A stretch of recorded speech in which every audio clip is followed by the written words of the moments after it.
off that, then I think just to help some of them here, like, what should they do when they're in groups like that? Because, when does it become, Yep. Like you want to take a stand, and if you don't, like sometimes it's not wise to take a stand, but if you don't take a stand, it starts to bleed into you as well, and like, yeah. Yeah. You want to go? Nope. So I think you need to take a stand, full stop, right? I think, here's what I think.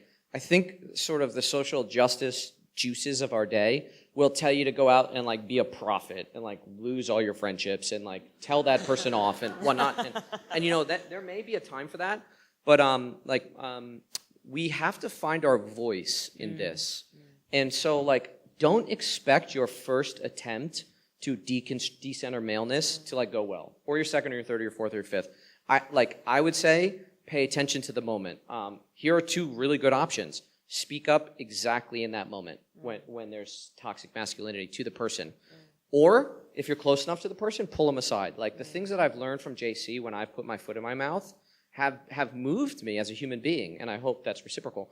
And so, but I think you need to spend time finding your voice. And so, yes, speak up. And then maybe later that night you'll be like, that went terribly. Like everyone hates me now.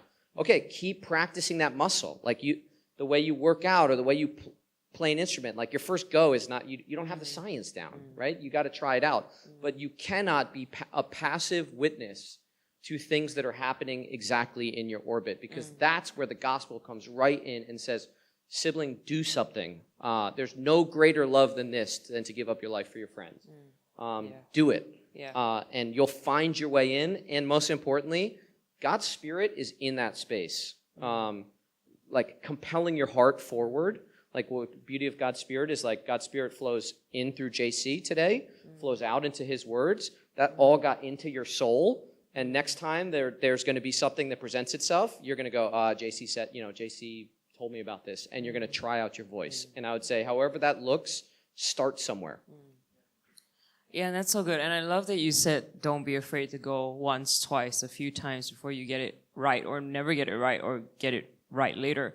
Yeah, because I think one of the things we face in Singapore as a culture is we are so non-confrontational. We'll try it once, and if we fail, we feel too embarrassed to ever say it again.